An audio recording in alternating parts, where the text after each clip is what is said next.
Jiminy Crickets.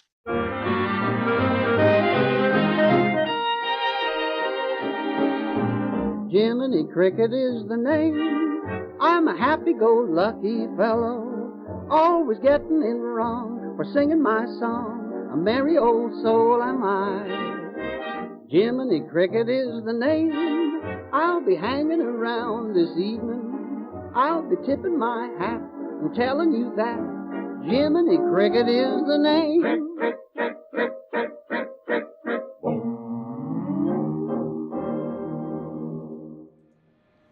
Hello, Cricketeers, and welcome to our April 11th edition of Dateline Jiminy Crickets. And this is going to be sort of our special Easter episode because we have a lot of Easter topics that we're going to cover at the beginning of the show. But then we also have a lot of our regular Disney news and lots of other fun things happening this episode. So I would first of all like to introduce my co-hostess with the mostest, Ms. Ruthie Brown. Hop to it, Ruthie. How are you doing? I'm good. How are you, Chris? I'm bright-eyed and bushy-tailed. Spring is in the air. Yes. At least it's warming up. Before we get started, though, as always, we have a very special announcement. Dateline Jiminy Crickets proudly endorses Concierge Vacation Planners, a Disney-authorized specialty vacation planning service. Concierge doesn't just book your trip, they walk you through the entire process, helping you plan out every detail, one-on-one, to make the very most out of your vacation while saving you both time and money. And the best part is, they charge nothing for their services. You will get the exact same pricing as if you booked your vacation directly through Disney. But in using Concierge expertise, you've got the added bonus of having your very own personal Disney Guru Planner by your side. Both Ruthie and I are also satisfied customers, and we just can't recommend them enough. Visit their website at www.concierge.com. That's www.concierge.com, as in mouse ears. So when you book your next Disney vacation, be it Walt Disney World, Disneyland, the Disney Cruise Line, or many of the other Disney destinations available worldwide, contact Concierge Vacation Planners and be sure to tell them Disney Chris sent you.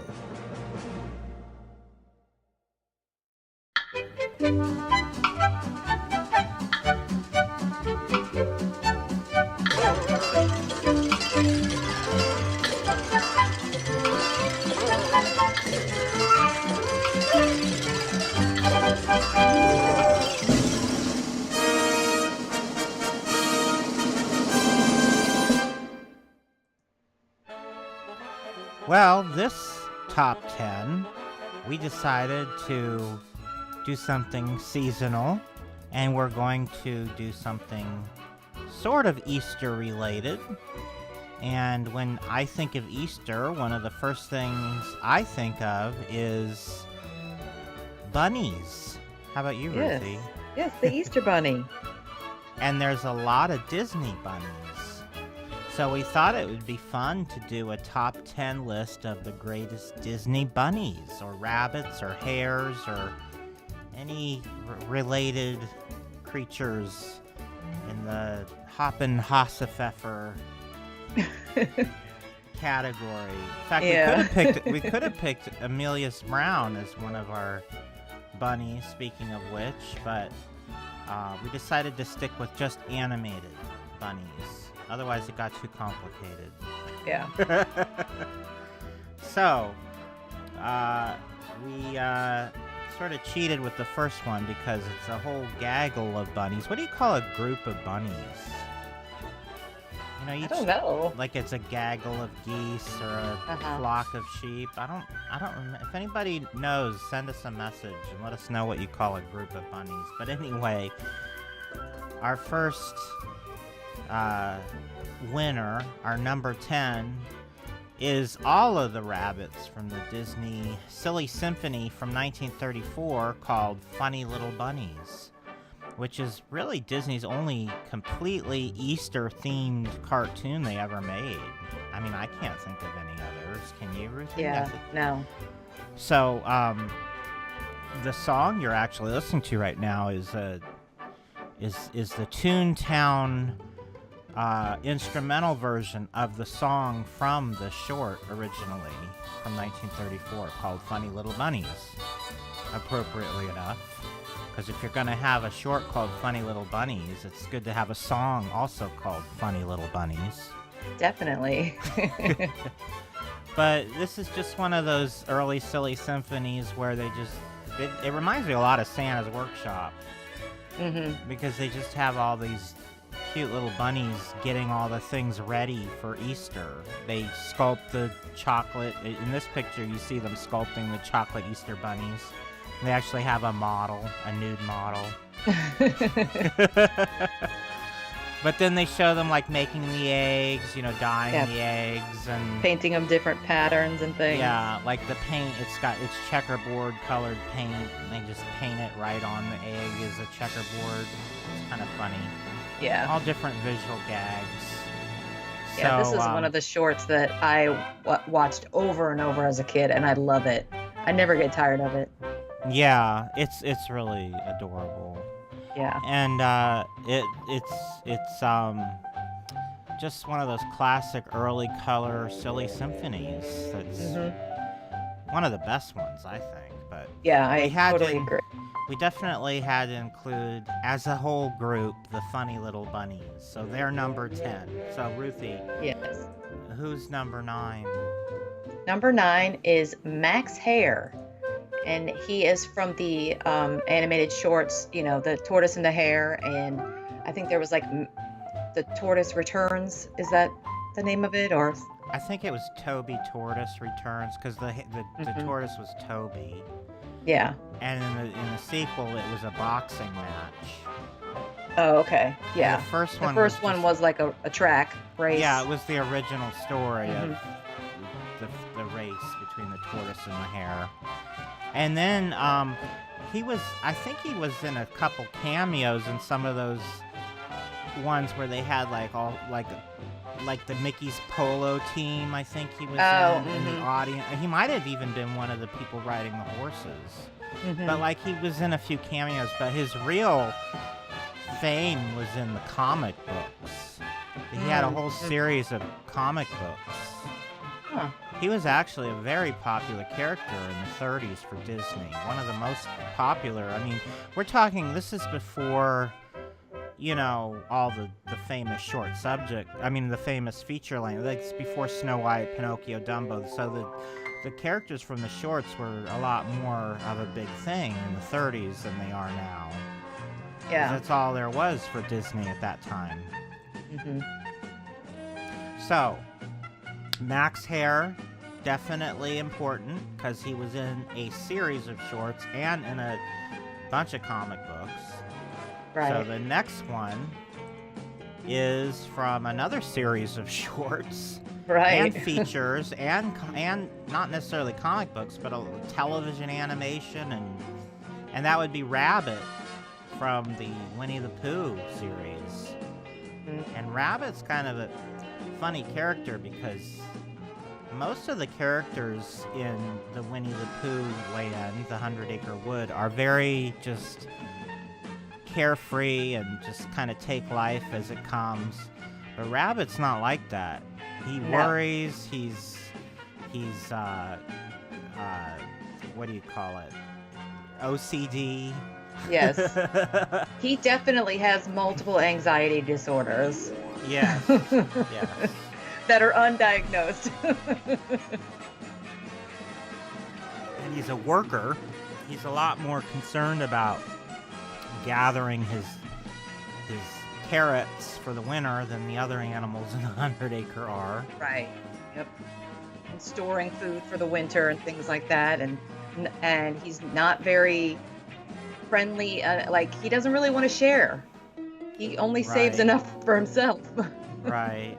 And the other thing is that, like, he's Tigger's favorite victim Right. because he's so like susceptible to being annoyed. Tigger loves to annoy him the most of anybody. So, Rabbit from Winnie the Pooh, and who is our next character? Our next victim? Our next choice is our number 7 choice for Disney bunnies is the White Rabbit from Alice in Wonderland. Well, I say victim because he's kind of at the beck and call of the Queen of Hearts, and the whole reason he's freaking out through the whole movie is because he's afraid he's gonna get his head cut off, basically, if he doesn't come through with what his requirements are for the Queen of Hearts. The reason he's late is he's gonna be late to the croquet match. So, and then he can't find his gloves. That's why the whole Marianne sequence happens. Mm-hmm. But voiced by the same person who did Mr. Smee and the Professor Owl, and who else? What other voices did that? What was his name? Is it Bill Thomas or Thompson? Bill Thompson. Yeah. Oh, he was also the Ranger Audubon Woodlore. Right. Mm-hmm. Yeah, he did a lot of Disney voices. And didn't we just talk about him in a recent episode? Not too long ago.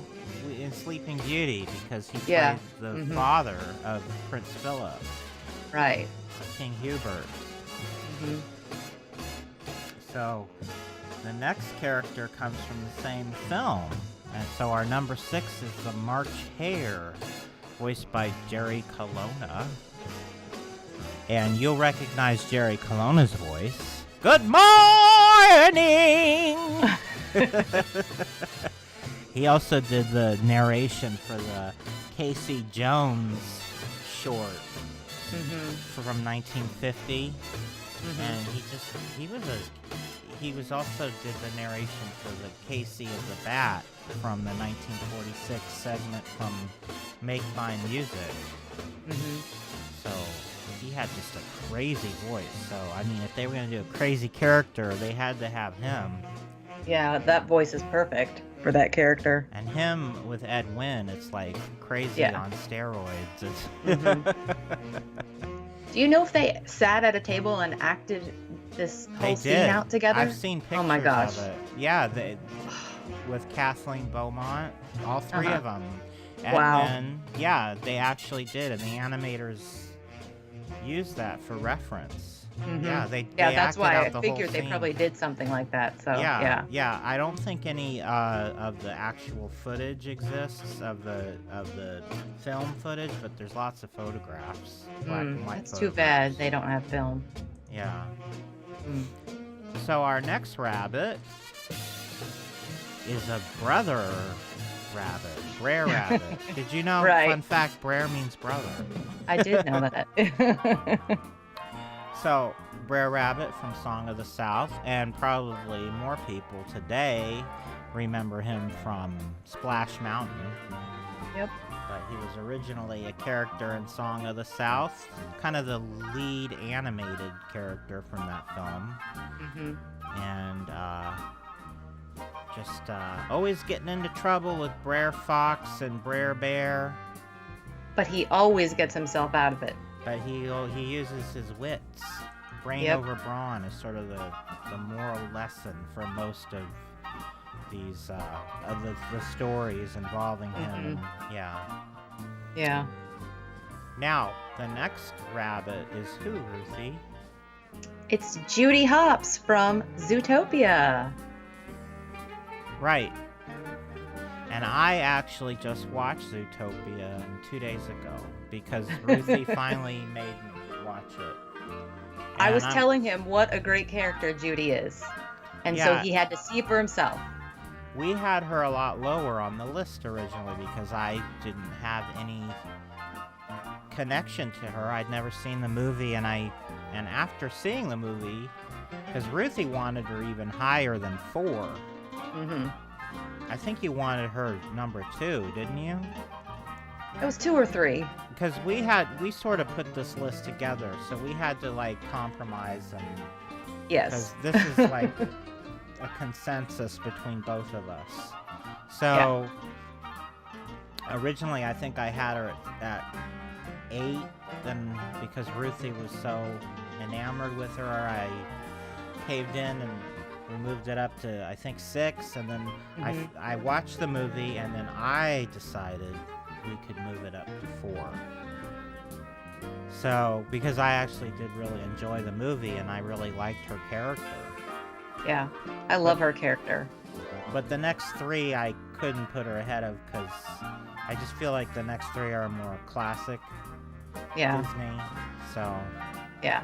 Well, Judy is just a really great kind of like a modern character because, yeah, you know, she's a small animal, but she doesn't let her size keep her down, keep her from, you know, making, you know, attaining her goals and doing what she sets out in life to do. She also doesn't let, you know, the fact that she's a prey, not a predator, keep her from doing what she needs to do and interacting with other animals and things like that. So I just love her spunk, and she's just such a great character. Yeah, I enjoyed it. Yeah. I thought it was very cleverly written, well paced. Like everything had a point. Like there's certain things that happened earlier in the movie that come back, and they actually had a point for showing that earlier. So I always appreciate that. They didn't waste time with nonsense in this movie. Everything is like a perfectly sculpted story. Yeah. Which I appreciated. I thought and an unexpected ending too. Yes, if you haven't seen it. I was totally not expecting the ending at all. Yeah. Yeah. I had no idea. And usually I can figure those things out, but if you can trick me, then it's a good plot. Yeah. Yeah. So the next one on our list is going way back. The original. Very first Disney rabbit. Yeah, Oswald. The older cousin of Mickey. Yeah. Who predated Mickey. Because, for those who don't know, originally Walt began drawing Oswald, and then the character got taken away from him in sort of a series of misfortunate events. And so he then created Mickey instead, but originally it would have been Oswald had it not been taken away from him. And who knows what would have happened. But Oswald is now back in the Disney canon again because several years ago, Bob Iger actually got the rights back to the character, and his past film library and everything is now again under the control and ownership of the Walt Disney Company. Yep. They actually did the trading agreement with Universal, and they got Oswald, and Universal got some ESPN sportscaster or something. I don't know. Yeah, and they released a Disney Treasures tin with all of the Oswald cartoons. Yeah, and I have that one, yeah. Right. Well, not all of them, but the ones that Disney produced, because they didn't get because Oswald continued to make shorts. After Disney, and Disney doesn't own those. They just own the ones that were produced by the Disney Company. So now the next character is your favorite, Ruthie. Right. We had a big debate over this one, I'll tell you. We'll tell you in a second. But who is the next one, Ruthie? It is Thumper from Bambi. Okay, so if I had my way, Thumper would have been number 1. But Ruthie, if she had her way, he would have been like number 9 or 10. Yeah, 9, yeah. So there was a problem with that. Because I absolutely love Thumper, and I would say he's my favorite Disney bunny, and he's probably one of my favorite Disney characters ever. He's like definitely in my top 10 favorite Disney animated characters, and he's probably in my top 5 favorite Disney sidekicks, which would be another fun topic we could do in the future, Ruthie. That is true, yeah. But I was like, there's no way he can be anything less than. I will give you the number 1 spot, Ruthie, but he has to be number 2, only because he's not only one of my favorite bunny. He's not only my favorite bunny, but he's one of my all-time favorite characters, and I don't want to have him on a list that I'm involved with where he's anything less than 2. Mm-hmm. And what was your reasoning for not wanting him higher on the list, Ruthie?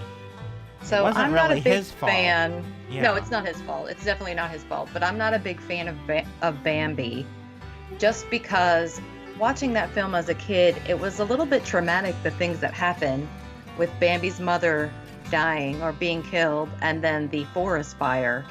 And so I always had like these feelings of, that this movie was kind of, a lot of bad things happened. And so it was, hard for me to get over that. So, and since he's a part of the film, I knew that he was the best part of the film, and I still agree that. So I actually rewatched Bambi today, and I was able to look at the movie a little bit differently because I'm obviously an adult now. I'm not a child, so I'm not looking at the events and being afraid and thinking of these things that are happening as a child. I was able to appreciate the film for its artistic value and for it, just the fact that it's such a classic Disney film. And I definitely appreciate him. He probably has the most lines in the whole film. Yeah, there's not a lot of dialogue. I know there isn't.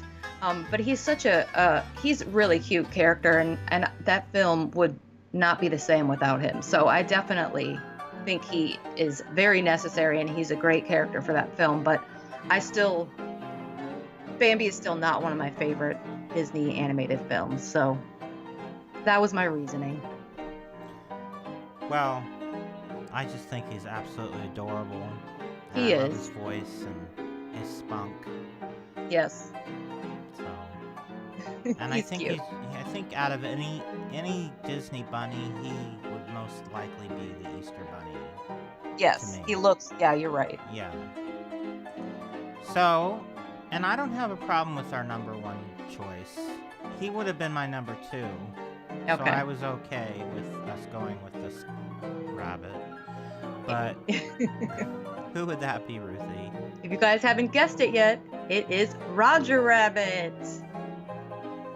I love this character. I love Roger Rabbit. We recently did an episode on the film, and I picked him as my favorite character. He's hilarious. He's funny. He's just, that movie is just so practically perfect in every way, and it's because of him. And I love this character, and that's why I had to put him as number 1. He's fun. He's a likable, memorable character. Mm-hmm. Very underutilized, as far as I'm concerned. Now, there aren't a lot of Disney rabbits. In fact, No. we had a little bit of difficulty coming up with a list to begin with, but after we finally figured out the list, then we're like, oh, but what about this one? Oh, but what about that one? So we actually have 5 honorable mentions that we should bring up. And the first, 2 of them are from the same movie, as a matter of fact. Mm-hmm. And one of them is from a movie that we've already mentioned. But the Skippy is from the 73 animated feature Robin Hood. And Miss Bunny is from Bambi. When Thumper gets older, Miss Bunny ends up being his love interest. Mm-hmm. And she's also had quite a life in the parks. She's a walk-around character in the parks, and usually she'll appear around Easter time alongside Thumper as a walk-around character. So she's kind of lived on beyond the film. Mother Rabbit is also from Robin Hood, and she's actually the mother of Skippy and about 100 other rabbits. Because you know what they say about rabbits. Yes. Lucky Jack, what was he from, Ruthie? He's from Home Your on the favorite. Range. Yeah. Her favorite movie is Home on the Right. Range. She loves it. Can't get enough. And then the next one is a future character who we've only seen so far in previews. but he's going to be in the upcoming Toy Story 4. And he's actually a carnival prize, as far as we can tell. And is he Keenan, or which one's Keenan and which one's Peel? Because it's Keenan and Peel are the bunny. Not really sure. Well, one of the either the chicken or the bunny is Keenan or Peel, one or the other. Yeah. But they're sort of a duo. But we're mainly focusing on bunnies, so we're talking about whoever the bunny is being played by. And he seemed very funny. He was in like the little short trailer where he was impersonating Buzz Lightyear. Yeah, and they're trying to tell him, you know, the catchphrase. They were trying to remember the catchphrase. And they got into an argument over the catchphrase. Yeah. So that is our top 10 Disney bunnies. Yes. So let's move on to the news.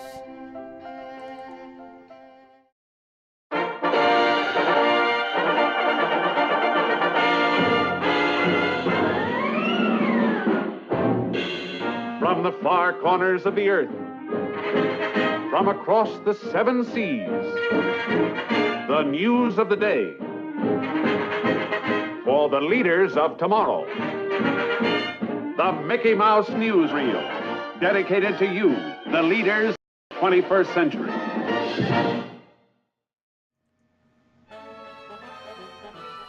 Well, we got more Easter for you. We're going to talk about the different events happening around the world at all the Disney parks for Easter. And we're going to start with the American parks, first of all. And the very first American park would, of course, be Disneyland, even though you're looking at a picture from Disney World. We're going to talk about the events, all of the many, many, many extensive events happening at Disneyland this year. There's actually only one. We're being facetious because there's actually not really much happening at all for Easter in Disneyland, and there never is. Right. There used to be a lot more, believe it or not, than they have now. Usually, like, the holidays have gotten bigger and bigger, but in the case of Easter, at least in the American parks, it seems to be getting smaller and smaller every year. Mm-hmm. And at Disneyland, they used to have an Easter parade every year. And, you know, they used to have an Easter egg hunt with Thumper and different things. But now what they do is this thing called the Egg Extravaganza. And it's basically, it's only if you want to participate. So anybody who doesn't celebrate Easter basically doesn't have to be involved.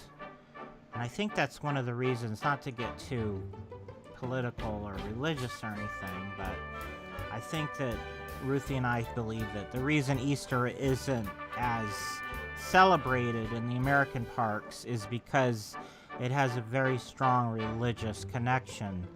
And so Disney tries to stay secular and not, you know, get into religion too much. So when the overseas parks, they are much more able to separate, like we do with Christmas. They're able to separate the religious and the non-religious aspects. I think it's a little more controversial in the States. That's only me guessing why they don't have more in the parks for Easter, but that's my best guess. But that being said, what the Egg Extravaganza is they basically just put eggs all over the park that are painted to look like different Disney characters, and you can buy a map. How much is that map? It's $6.99 plus tax.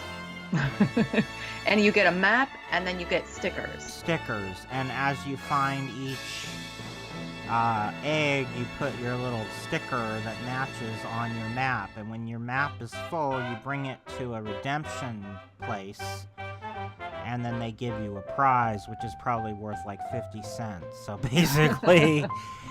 I hope not, but it's probably like a button or something like that. Yeah. But, I mean, the thing is with this is I don't understand the point of it, because you can just put all the stickers on and say that you saw them all. Right. Or they'll even just give you your prize without having all the stickers on there. Mm-hmm. So it just seems like they need to... First of all, it should be free. Right. It should. It's stupid to not have it be free. It should just be included in the price of your absorbent admission, which it is. They can afford to give you a little piece of paper and some with stickers. Yeah, basically. And second of all, they should have a cast member stamping it instead of handing you the sticker. Like, if they don't want to give out all the stickers and lose money on the if they're not going to participate, you say that you can only get a sticker from a cast member who validates that you saw the egg.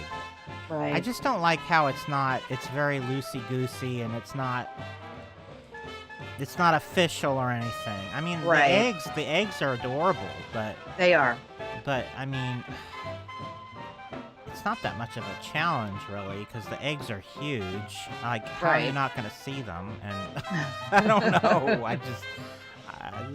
Because I remember the Thumper egg hunt, which was a real egg hunt, and it was a designated part of the park, and you just went out and you found eggs, and if you found like certain eggs had prizes, and it was just, you didn't have to pay extra for it. It just came with the price of admission. Right. It just seemed a lot better. I don't know. But that's the only thing they're doing in Disneyland for Easter. That's it. Yeah. Disney World has quite a bit more than Disneyland. First of all, they do have a meet and greet with Mr. and Mrs. Easter Bunny. So the interesting thing is, the Easter Bunny, who's now officially, I guess, the Easter Bunny costume, used to be the White Rabbit, and he would just dress differently when he was being the Easter Bunny. But now, because the White Rabbit they use now looks a lot more like the rabbit in the movie. Because he never really looked exactly like the rabbit from the movie, but I guess they figured he was close enough. But this costume pretty much has been around since Walt Disney's time, like from the mid-'60s. It really hasn't changed. And so that was, for years, the official White Rabbit costume. And he would wear, like, that thing with the heart on the front of it, with the sash around his neck, and he'd have a watch. But now they just use this costume as the Easter Bunny, and they have a completely different costume for the White Rabbit, which is I just thought I'd throw out a little trivia for you all. Yeah, interesting. But I don't understand why they don't do this meet and greet at Disneyland. I don't either. I have no idea. I mean, people still take their kids to the mall to get pictures taken with the Easter Bunny, so I don't know why they don't do that at Disneyland. I don't know why it's okay to do it in Disney World, but not Disneyland either. Right, agree. But anyway, they will meet you in Town Square in the Magic Kingdom right around Easter time for pictures. And also, because a lot of people stay at Disney World, they actually offer, if you're staying there during Easter, they actually offer church services inside the Contemporary Resort. And just on Easter Sunday?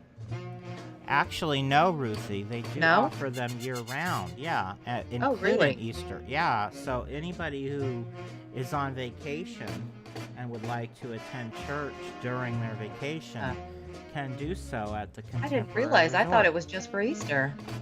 Well, I don't know if it still is, but when I used to buy those David Brombach books, the touring guides, it said in there back in the day that they offered them every Sunday. They had a service, they had a Catholic Mass, and then they had a Protestant Mass. Or they don't call it, they call it a service if it's Protestant. Right. So, I think they have 2 Catholic Masses on Easter Sunday, which is, normally they only have 1. Oh, and then okay. they have a Protestant mass as well, just one. At least that's what it was last year.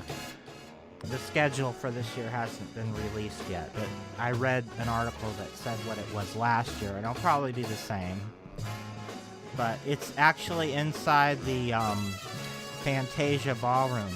I couldn't find any photographs of the church service. I think maybe they discourage taking pictures during the service, so it is a little disrespectful, I guess, to do so. But it would have been interesting to see a picture, but anyway. Right. Even if it was just like an empty room. Yeah. Yeah. Well, it's a room they use for other things, so it's just like it's just like one of those rooms they use like for a conference. corporate. Yeah, right. Yeah. So, I don't know which room was used for the Nixon speech. I wonder if it's the same I don't one. know. The "I'm not a crook" speech. Yeah. It'd be funny if that's where they held the church services in the same room. They're still trying to cleanse it. Yeah, right. Just a joke. So, sort of happening in the same conjunction, and it does tie into the theme of Easter, is the Flower and Garden event at Epcot.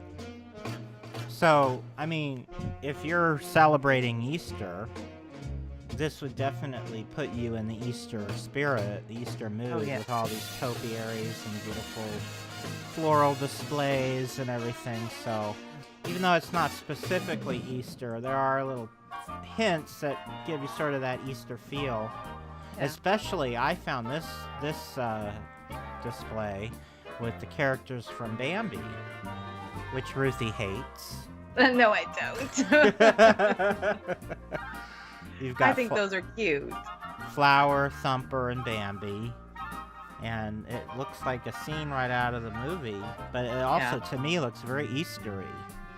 But it's there for the whole Flower and Garden, so you can find little touches of Easter throughout Epcot, even though it's not specific to Easter.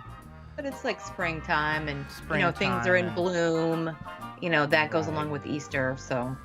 So what, in case our audience are West Coasters or haven't experienced the Flower and Garden, give us a little rundown, Ruthie, of some of the things that you can find at the Flower and Garden Festival.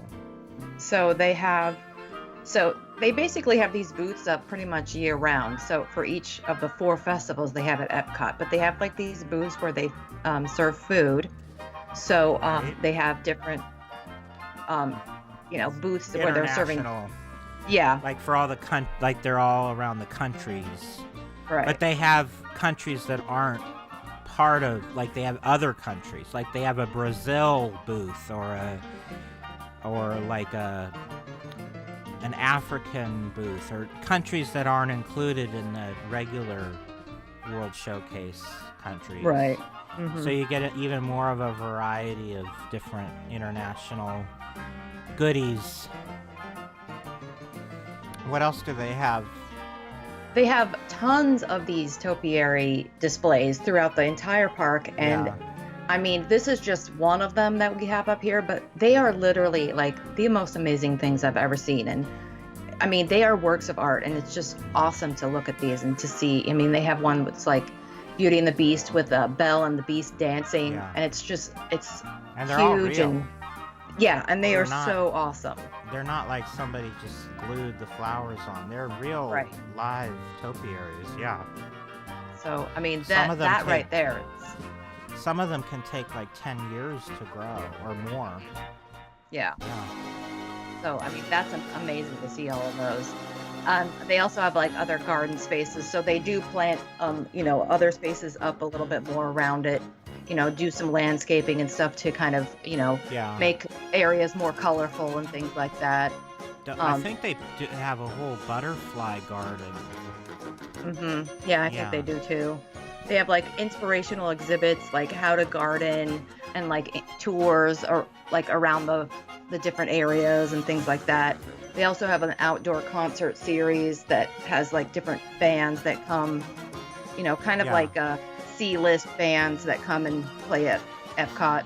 Yeah, a lot of people really look forward to that because it's a lot of the bands that were popular when people our age were younger, Right. or Like I know, maybe I think Tiffany goes there yearly yeah, and she yeah, plays a concert, and this is free. So you yeah. go It's in all there, included.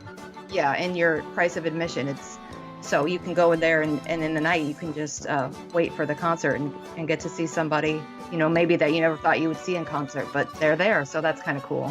And Yeah. then, of course, they have like specialty merchandise to commemorate the Flower and Garden Festival. And they always make, a new like artistic theme to, celebrate this festival. So I think it's really cool. It's Yeah. definitely worth, experiencing if you haven't seen it before. So they also have an extravaganza at Epcot, just like the one at Disneyland in California. But for this one, you go around to all the different countries and you find the egg in each country and you get a sticker. And this is the little map that they give you that you put all your stickers on. And after you fill it up, just like in California, you get a prize. So, again, you have to pay for this. It's basically the exact same thing. Yeah. So that's all part of Epcot. So, going back to the kingdom, on Easter Sunday, they actually do have a pre-parade. Unlike Disneyland, they actually do acknowledge that, yes, today is Easter Sunday. And so, one thing they've been doing for several years now is they invite this group of young women from Mobile, Alabama, who are part of some sort of a civic organization, and they wear these pastel-colored, what they call antebellum gowns, which are basically Southern Belle gowns. Mm-hmm. And they do kind of a little promenade down Main Street before the regular parade starts. And they usually have a few Disney characters also dressed up in Easter costumes. And they always have Mr. and Mrs. Bunny. They're usually on some sort of a little float, or sometimes they're in a car, like an antique car driving behind them. So it's just a little acknowledgement that it is Easter, and then that's it. Probably, though, in Florida, to me, the biggest thing that they do there for Easter happens next door to the kingdom at the Grand Floridian. What goes on over there, Ruthie? So they have an annual chocolate Easter egg display, and this is not just any chocolate Easter egg display. Yeah. Just like they do at Christmas, the way that they decorate the Grand Floridian, they go all out. So they are hand making these chocolate Easter eggs with, Disney's designs, and they are Each so one amazing. is unique. They have about, Yeah. I think they have about 40 of them every year. And they're all made by all the master chefs who work throughout the Walt Disney World Resort. I think each one gets an egg each year, and they get to put it on display. And sometimes a lot of the themes come back. Like, I know they always have Pinocchio one, but every year they do have some unique ones. And actually, people go from all over the resort to look at this. It's very popular. Here's a close-up of some of the cute ones.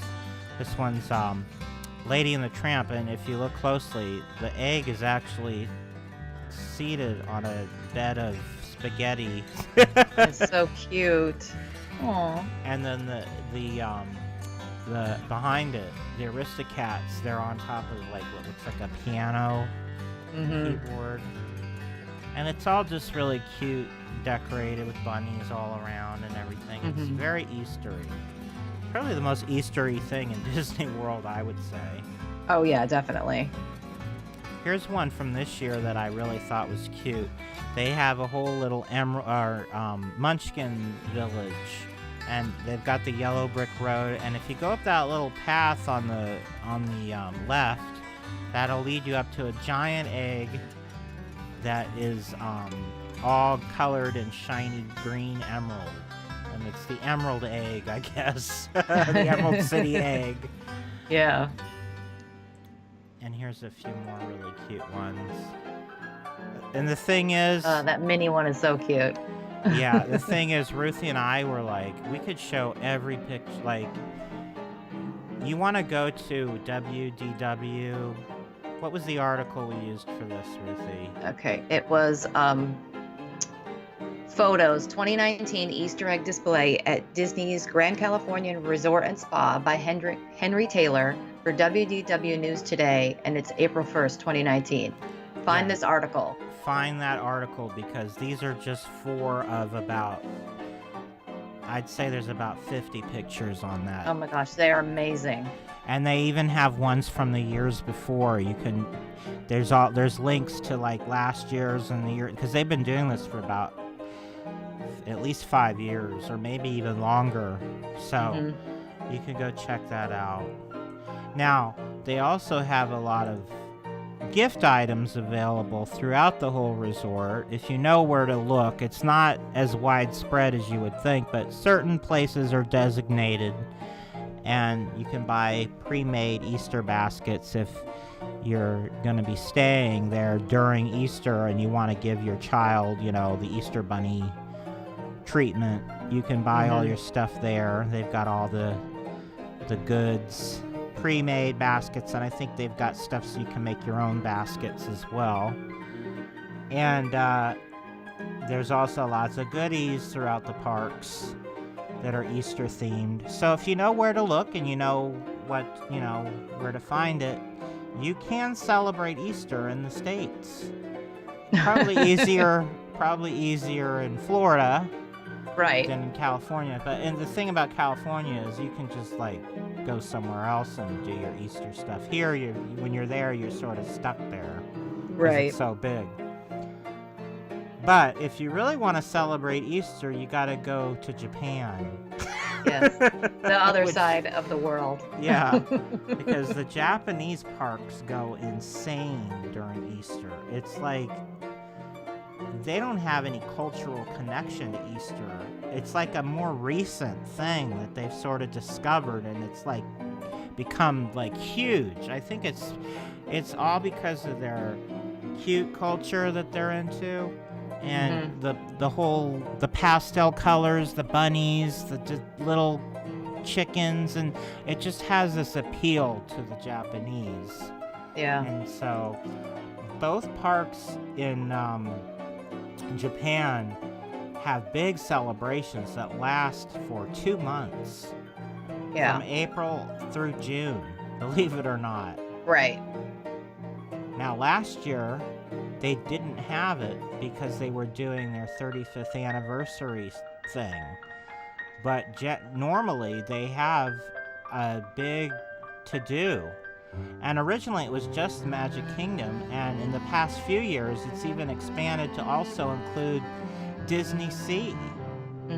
So it's crazy the amount of stuff. So if you thought the eggs in the Grand Floridian were awesome, wait till you see some of the decorations for the Magic Kingdom in Japan. Here's what they do at their main entrance. So cute. These look like the bunnies from Funny Little Bunnies. I think they're supposed to be modeled after them. They look pretty much like them, but Huey, Dewey, and Louie are helping them gather the eggs. I love it. It's so cute. So lots of pastel colors, big decorations. If you look off to the right, you'll see some sort of a weird hand and sort of a mechanical maybe thing, which is something they recently added. We'll get into what exactly that is in a minute, but the main focus here of these little bunnies, they've been doing that at Tokyo Disneyland, these decorations, for many years now. That's nothing new. But here's some more of the decorations throughout the Magic Kingdom in Japan. They have the eggs also, like they have in the States, but they're not part of their egg hunt. They do something different for their egg hunt. These are just meant to be decorations. So they just sort of put different eggs around that are themed to whatever attraction they're near. So I'm assuming the ones down on the bottom there are near the teacup ride. And people go crazy for the bunny ears there too. They sell tons of bunny ears, which people I don't even think they sell bunny ears in the parks in the States. Yeah, I don't think so either. And then throughout the park, they have all of these elaborate displays with decorations. This one's called the Easter Garden, and I think it's near the castle, off to the side of the castle. And it's got all these bunnies and Mickey and Minnie and just all these beautiful, colorful decorations. It's really, they go way out. It's almost as big as Christmas is. Yeah. If not even bigger there than Christmas. So, you want to explain to everybody, Ruthie, who this fella is. Okay, so because Easter is so big at Tokyo, they have a Easter character that only comes out during Easter time, and his name is Usatama, and he unleashes mayhem across the park. And he was just introduced, or he debuted in 2018. 2017. 2017. Because they didn't do him they didn't have Easter last year. So he took a break last year, but he's back again this year. Yeah. And so there's a story behind him. So it follows that Mickey and friends were using a new Easter egg making machine, or an egg making machine. And suddenly the machine started producing strange eggs with arms, legs, and bunny ears. And so that must have been what you saw, like the arm of it. Yeah. It's up at the front. Yeah. So the name comes from a combination of two Japanese words. The one word is for rabbit, which is usagi, and egg, which is tama. So it's Usatama. And so once the Usatama was created, they ran off and caused trouble all across Tokyo Disneyland. Yeah, basically it translates into bunny egg. Yeah. Yeah. And he's all over the place, like different displays, and finding him, like looking like he's causing trouble and stuff like that. Yeah. So he's I think sort it's of cute. there, one scene up in the top right, he's stealing the Chippendale egg, and the real Chip is chasing after him. And then, so they have these little displays. In addition to all the other decorations, they have these also throughout the park where he sort of looks like he's trying to cause problems. Yeah. And so they used to have a regular Easter egg hunt, but now they have a special hunt where you're looking for the Osatama instead. And the parade that debuted in 2017 came back this year, and it's all centered around him as well, and it shows all the different Disney characters in their machines trying to catch Usatama. And if you look at the one with Judy Hopps, she's standing on like a dog catching machine that has filled with them all behind bars. And the one with Mickey up at the top left, it looks like he has some sort of a vacuum machine that's sucking them up. So they're all kind of going around trying to capture all these eggs on the loose here. So it's really cute and clever, and I love it. I wish I don't know why they can't do this in the States. I think people would adore this. Yeah. It's called Usatama on the Run, and it's like a high energy parade, which so it sounds like, kind of like Disney Play Parade that they had where, get interactive with the audience and things like that. Yeah, they should totally do this. Looks so fun. And before they started doing this specific parade, they still had a huge Easter parade every year. And like every couple years, they'd completely have a brand new one. They'd release the soundtrack on CD. And, I mean, people would buy the CD. Like, it was huge. It's a big thing in Japan. It really is. That's why it lasts 2 months, because it's so popular. There's so high demand for it. Here's another cute picture of some of the dancers in the parade, and they're all dressed in pastel colors. The costumes are just so fun. And I know. I love the little Usatamas they're holding. They've all got different colors. There's the pink one and the blue one and the green one, all pastel colors. It's adorable. So in addition to all that, like I mentioned, instead of a traditional egg hunt, now they have the Usitama chasers. So you can participate in sort of the same thing they do in California with the extravaganza, but instead you're looking for Usitama, and you get stickers and everything for that. And this one's free. And it's free. Yeah. So, I mean, Easter's huge, and not only that, but like the Disneyland band, because they have their own Disneyland band there too, they actually wear Easter colors. They have a special Easter uniform, which, I mean, that's another little touch they don't have in the States. Mm-hmm. And tons of merchandise. Yeah. Like we said, they have the bunny ears. They have, you know, ones for men, ones for, you know, the baseball caps with ears on them. Mm-hmm. They have a whole, and the thing is, you can only buy, like, certain stuff you can only buy in the Kingdom, and other stuff you can only buy at Disney Sea. We'll get into what they do at Disney Sea. There's a whole other thing happening over there. Right. But the whole thing here is the Usitama, and it's fairly new. It's only the second time they've done it, and already, like, it's, like, huge. People love this. They have the little keychain plushes. One has a parachute. That's so cute. They also have a whole line of souvenirs centered around Miss Bunny and Thumper from Bambi. You can see there's a plate and a mug here that you can buy. And there's all sorts of other, there's stationery and, I mean, anything you can imagine with the Thumper and Miss Bunny theme, too. So basically, that's what you can buy in the Kingdom, is all the Usitama stuff, any generic Easter stuff, and then the whole line of Thumper and Miss Bunny. Mm-hmm. So, I mean, that's another thing. They've got, like, specific merchandise for specific parks, which I like, too. They don't really do that in California or Florida, either. Right. Mm-hmm. The food is a whole other can of worms. I mean, they could definitely do this in the state parks. I mean, they can make egg-themed Easter menus. It doesn't have to be necessarily be as elaborate as these pictures are, but they can have specialty, like, egg dishes and things like that, just for Easter. Did you write down some of the things they have? Yeah. So, Huey, Dewey, and Louie's Good Time Cafe will serve scrambled eggs and ham cutlets on an egg-shaped bread roll. And Grandma Sarah's kitchen, you might find rice shapes that looks like broken eggs. So I know you have a picture of that up there at the top left. Yeah.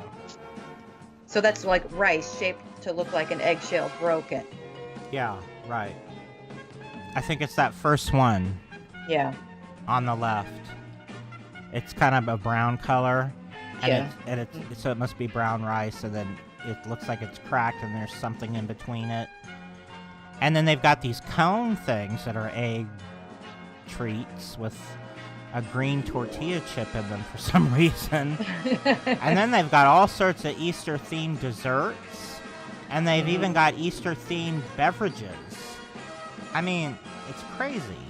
Right. And everything looks so cute and adorable. Yeah. Like, almost too good to eat. Like, you don't want to ruin how pretty they are. You know? Yeah, they're all like works of art. I know. Beautiful. I don't know how they taste, but they sure look interesting. I know. They look a little exotic for me, maybe. I mean, I'll try anything, but that doesn't mean I'm going to like it. I'll try it, but, you know. Anyway, that is just the Magic Kingdom. Tokyo Disney Sea is a whole other thing. And they've got a character which they've actually introduced just this year. Brand new for 2019. And who's this little guy? These little chicky guys with bunny ears. So this little guy is named Usapio. And the name comes from, similar to Usatama, the word for rabbit, and then the sound a chick makes. So it's usagi is rabbit, and then pio is the sound that a chick makes. So Usapio. It would be like bunny chirp in English, or bunny tweet. Yeah. Now, what's funny is, even though these look like they could have been what came out of the Usatama, because they've got like shoes on and they've got bunny ears, according to Disney, they're not hatched out of the Usatama. They're just regular chickens that when they were born, Mickey and Minnie stuck bunny ears on them. Yeah. Okay, did they glue them on? What did they, how exactly, did they give them their shoes too? What's going on here? Is this a case of animal cruelty? What's going on? Anyway, this is the character that's now being featured. So it's like each park has their little mascot for Easter now, which is adorable. Yeah. So, and it gives you a reason to go to both parks because they're both doing something different. So, the entrance is also decorated a little bit more to tie in with their theme of the Mediterranean harbor, but it's still, they give it a whole Easter decor before you go in. And this year, they've changed out their decorations, so now they're all themed to Usapayo. And this little Ferris wheel has little Usapayo, and I guess Usapayo is plural because it's not just one, it's like a whole grouping of these little, and again, I don't know what a group of chicks is called either. Yeah. It's the same thing with Usatama. That's also like a plural. It's a group. It's not just one. It's a group of these creatures. Mm-hmm. So they've got all sorts of decorations all over the park that are themed with this new character, and it's again new for 2019. It's not the first time they've done Easter at Disney Sea, but this is a new theme for them. Yeah. Before they did Fashionably Easter, which was more about, pretty Easter clothing, and they did, Mickey and Minnie wearing dapper. It was kind of like a dapper day that lasted two months is basically what it used to be, but now they're doing this instead. And they have a whole live show with this character and all the Disney characters, and there's a stage right in front of the harbor, but then the show kind of continues on and boats come out and the characters are floating around on the harbor on boats. It's pretty insane. Yeah, how elaborate that sounds really fun. And they do it several times a day, and it's like a huge 25-minute musical stage show. What's it called? It's called Tip Top Easter Harbor Show. Yeah, right. I saw a couple videos of it online. It's hard to find because most of them are in Japanese, like the descriptions. So when you go, they're on YouTube. But if you want to check it out, just look up Tip Top Easter Disney Sea, and you'll find several videos. It just premiered about a week ago. It's brand new. So now the other thing they do is they used to also have an Easter egg hunt type deal at Disney Sea, but now they've changed it to what they're calling a quiz. And we don't have a lot of details about exactly what this is. I don't know if it's some sort of a quiz where you have to go around the park and get clues or something. But it's called Be a Usapayo Friend. And you somehow have to do a quiz, and I guess there's prizes or something involved if you win the quiz. But that's all we know. They didn't give out a lot of details yet. Right. And also, they've got adorable plush everywhere of Usapayo. The harbor band, what are they called, Ruthie? Maritime Band, the Tokyo Disney Sea Maritime Band. Yeah, they dress up, and they have bunny ears. I think those outfits are so cute. They are. I love pastel. I know. Not all the time, but an occasional pastel is pleasant. Yeah. This fits the, the time. Yeah, the theme and everything. Yeah, I mean, after winter, it's so cold, you want to see some bright, colorful things. And then again, in all the shops, it's Usupayo everywhere, all day, all long. And again, they've got tons of exclusive food in that park too, which is interesting. Yeah. It's kind of a cultural difference, but hey, I mean, it all looks good. It just, to me, when like the California parks do like special food, it usually isn't like, they don't do special like egg dishes. Like they'll do like a special dessert or something, but this is just like very different thinking. Like to do an Easter themed spaghetti dish is not exactly what you would expect in California's Disneyland.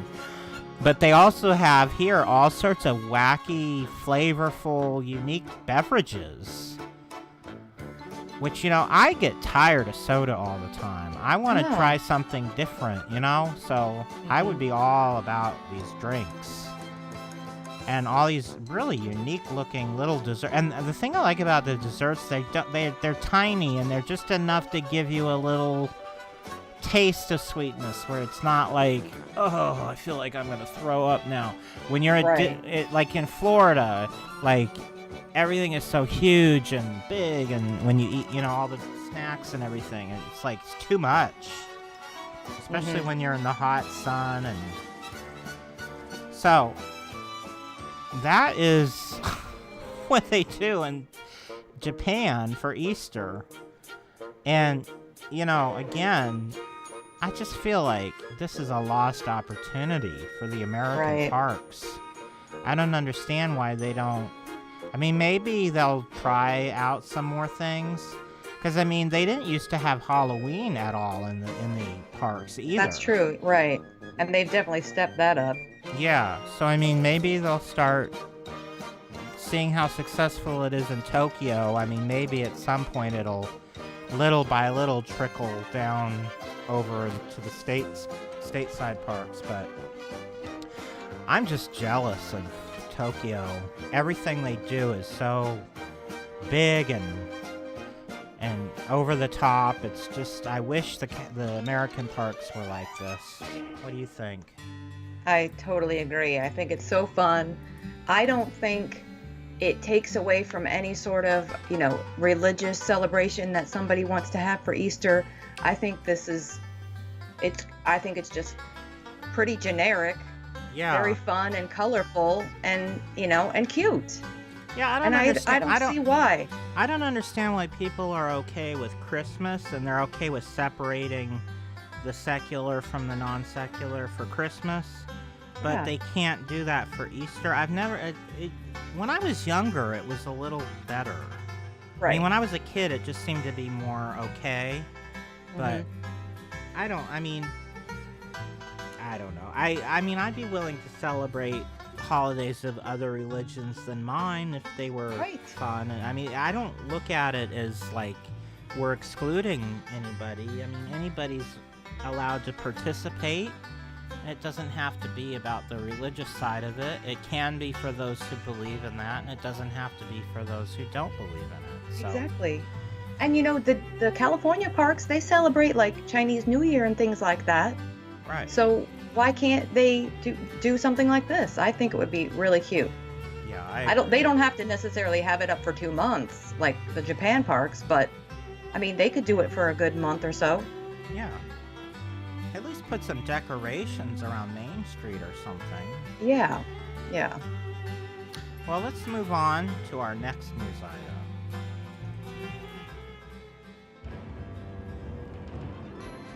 Well, it's always good to know before you go.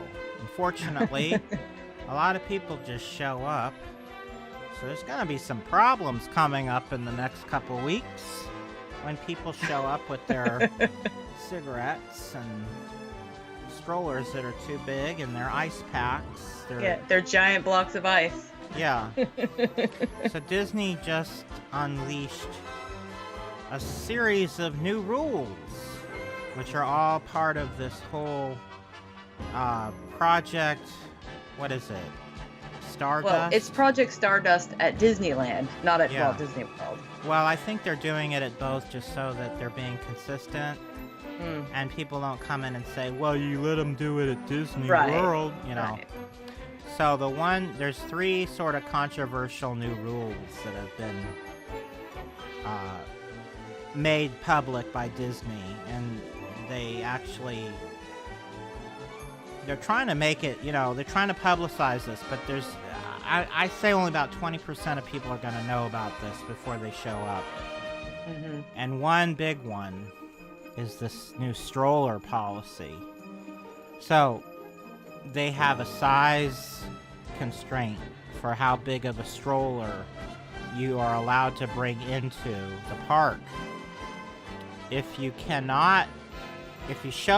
From what I gathered, from what I read, and I've listened to a few other podcasts about this, if you show up with a stroller that's too big, they will store it for you, and they will offer you a smaller stroller because they rent them. So you're free to if you don't have a place to, like if you didn't come in a car and you don't have a place to put your stroller, they will store it for you for the day, and they will allow you to rent a stroller that's the correct size. So you're not going to get turned away or anything. Right. And the people are going to be mad that they have to rent a stroller. I know that's going to happen. Right. But the thing is that I read is most strollers today that are sold fit in these guidelines. So don't think that they're like umbrella stroller only. It's not that. So even the double jogging strollers fit in within these guidelines. Yeah, what they're trying to eliminate are these oversized, ridiculous strollers that people use not just as a stroller, but as like their basically they're like house on wheels. Yeah, they're where they keep their their ice chest and their snacks, and it's like a giant purse. Right. On wheels. So yeah, and the reason they're doing that is because with the new Star Wars land, they just don't have the room anymore because the strollers are a big nuisance. Right.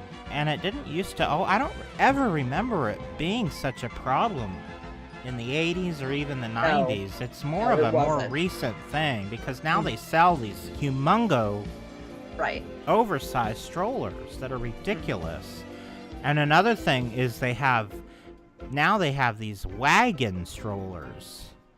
Those are completely banned too. No wagons. They've always had a policy of no wagons, but now they have this no wagon stroller because they cleverly turned a wagon into some sort of a stroller now. Yeah. So those are completely banned. So people who have young children are not happy about this. People who do not have young children are thrilled about this because it's such a nuisance. And the other thing Disney is letting people know, and it really is true, it's really easier if you just bring a smaller stroller. It's so difficult to navigate. Yes. It just makes it more difficult. It's like you think you're making it easier if you have a place to store all this stuff. You're not. You're making it more difficult. Right. And the other thing that has happened recently is I've heard a lot of stories of people getting their big, expensive strollers stolen. Yeah. So why do you want to bring like a $500 stroller to Disney and somebody's going to walk off with it? Yeah. And also the cast members are always moving them around, and you really want somebody handling your expensive stuff when you're not there. So now the other big change is that for the first time in history, you will not be able to smoke anywhere, not even in a designated area inside the Disney parks. Yeah. The only place you'll be able to smoke is outside the gates of the parks in designated areas. And in the case of California, the designated area is not only outside the parks, it's outside the Esplanade and outside downtown Disney. You can't smoke until you get to the parking lot. Yeah. in a designated area near the parking lot, I'm assuming. So basically, if you're a smoker, you're not going to want to go to Disney anymore if you can't handle not being able to have a cigarette for a few hours. Right. Because you're going to get some nicotine patches. Yeah. Because this is like, they're not kidding around with this. I think it'll be a little bit less in Florida.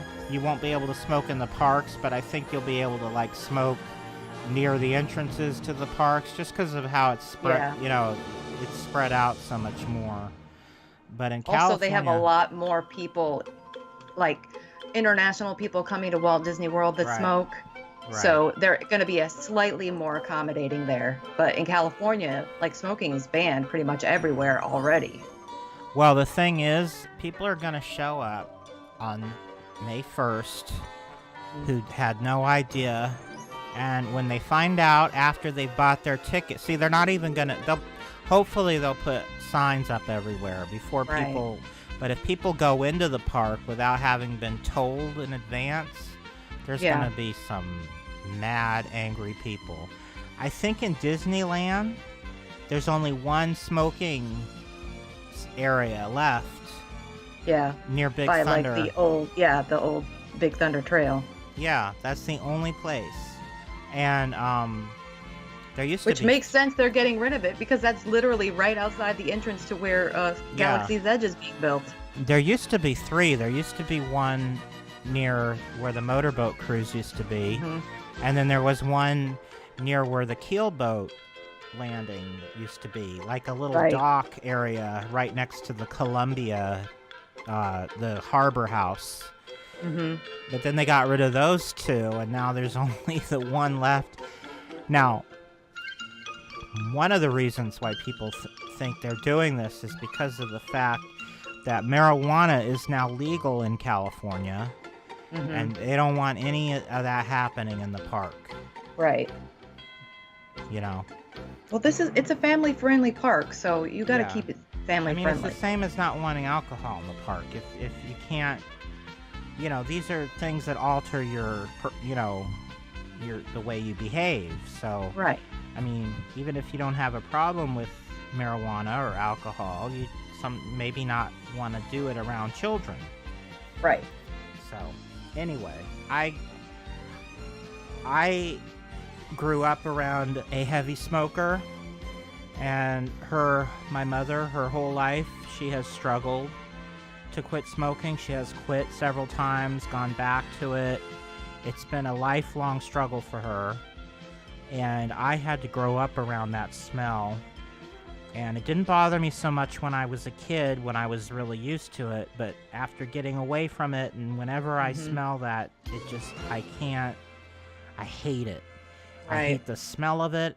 I hate the look of people doing it. I can't stand it. So I just, I apologize if I offended you. If you're a smoker, you have every right to smoke a cigarette. It's your right. But I just personally don't want to be around it. And it also affects me because of secondhand smoke. Exactly. Yep. I remember as a kid going to Disneyland, people smoking in the lines. Mm-hmm. And like, oh, it was awful. I hated it. Yeah. So I'm glad that they made a rule too. After a while, you could smoke anywhere outdoors in Disneyland, anywhere, right? Except you cannot smoke in line, but people would do it anyway, right? So it was just, I'm not. I mean, this has been a long time coming, though. So I mean, this cannot be really a surprise to people, right? So the other change is about ice. Now I didn't really see this as a problem. Right. Now, who knew? First of all, I remember when you weren't allowed to bring any food or any beverages inside the park. That was a rule forever. I mean, only recently has Disney lifted that ban, and they allow people to bring food in and beverages and even ice chests. The whole thing with the ice is people want to bring in these little ice chests with their drinks and stuff. I mean, do you remember when you weren't allowed to bring in food? Well, I mean, the whole time that I remember going there, even as a kid to Disneyland, we would always bring sandwiches for lunch.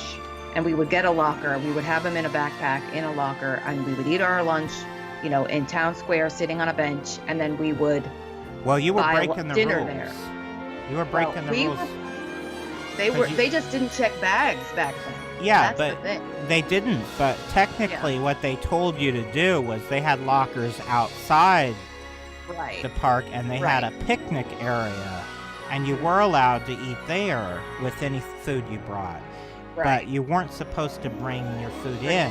But they didn't check. You're right. You could very easily sneak it in. Right. But technically, I didn't know we were sneaking in. I was a kid, Yeah. But the thing is, like, now people are bringing big ice chests on their stroller wagons. Right, exactly. With a whole array like a of 3-course beverages. meal, yeah. Yeah.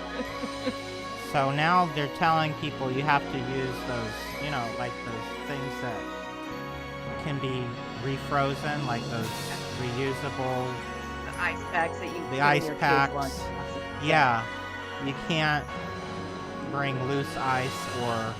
I can understand why they don't want you bringing dry ice, because you could do some nasty stuff with dry ice. That's like a chemical. Yeah.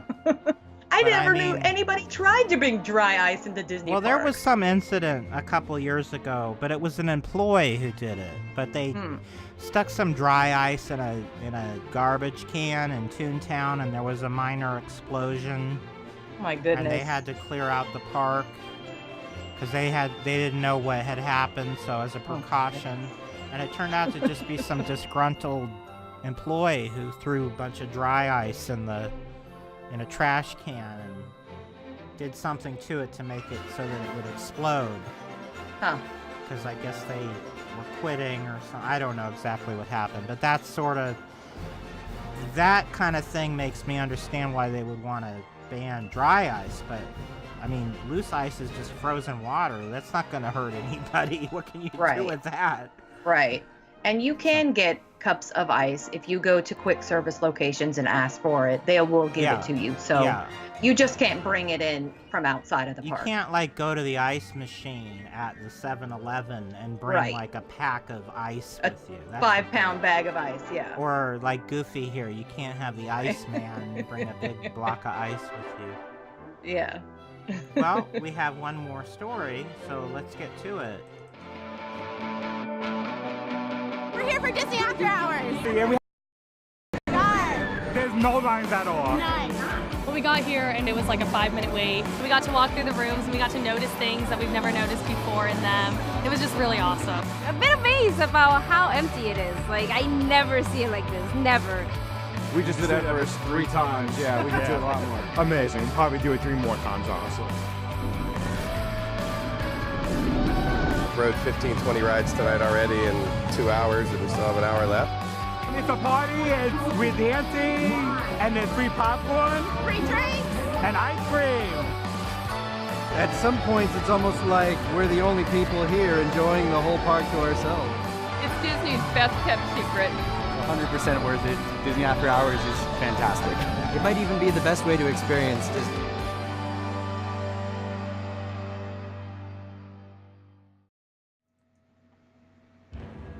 Well,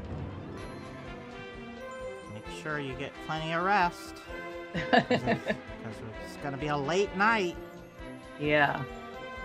So Disney is really upping the game on these after-hours events, which are not so much events. Well, some of them can be events, but generally they keep the park open for a few hours.